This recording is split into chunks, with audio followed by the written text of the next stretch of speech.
അങ്ങനെ കാത്തിരിപ്പിനൊടുവിൽ എമ്പുരാൻ എന്ന ചിത്രത്തിൻ്റെ ഏറ്റവും പ്രധാനപ്പെട്ട അപ്ഡേഷനൊക്കെ ഇപ്പോൾ ലഭിച്ചിട്ടുണ്ട്. ആ ഒരു വിവരമാണ് ഇന്നൊരു വീഡിയോ ഭാഗത്ത് നൽകാൻ പോകുന്നത്.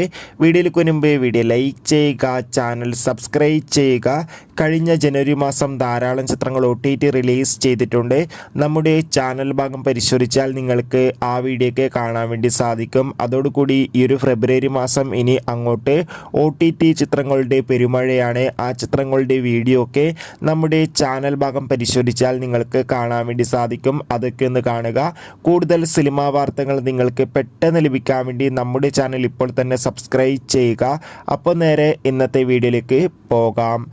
പൃഥ്വിരാജിൻ്റെ സംവിധാനത്തിൽ മോഹൻലാൽ, ടൊവിനോ തോമസ്, മഞ്ജു വാര്യർ എന്നൊക്കെ പ്രധാന കഥാപാത്രങ്ങളായെത്തി വരാൻ പോകുന്ന വമ്പൻ ചിത്രമാണ് എമ്പുരാൻ. ഏവരുമേറെ ആകാംക്ഷയോടെയാണ് എമ്പുരാൻ എന്ന ചിത്രത്തിൻ്റെ ഓരോ അപ്ഡേഷനും അറിയാൻ വേണ്ടി കാത്തിരുന്നത്.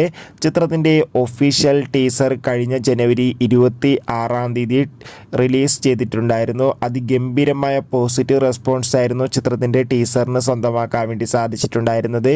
ഒരു മികച്ച വിഷ്വൽ ക്വാളിറ്റി നൽകുന്ന ടീസർ തന്നെയാണ് ആരാധകർക്ക് മുന്നിൽ പുറത്തുവന്നിരിക്കുന്നത്. ഫൈനലി ഇപ്പോൾ ഇതാ എമ്പുരാൻ എന്ന ചിത്രം മാർച്ച് 27 തിയേറ്ററുകളിൽ എത്തുമെന്ന് ഒഫീഷ്യലായി കൺഫേം ആക്കിയിട്ടുണ്ട്.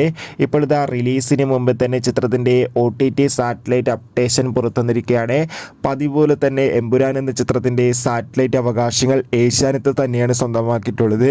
അതോടുകൂടി ചിത്രത്തിൻ്റെ OTT അവകാശങ്ങൾ പതിവ് പോലെ തന്നെ ഡിസ്നി പ്ലസ് ഹോട്ട്സ്റ്റാറും സ്വന്തമാക്കുമെന്നാണ് റിപ്പോർട്ടുകൾ സൂചിപ്പിക്കുന്നത്. എന്തായാലും നമുക്ക് കാത്തിരിക്കാം. എമ്പുരാൻ എന്ന ചിത്രത്തിൻ്റെ റിലീസിനായി ചിത്രം മാർച്ച് 27 തിയേറ്ററുകളിൽ എത്തുക. എത്ര പേരാണ് ചിത്രത്തിൻ്റെ റിലീസിനായി കാത്തിരിക്കുന്നത്? തീർച്ചയായും കമൻറ്റ് ബോക്സിൽ രേഖപ്പെടുത്തുക.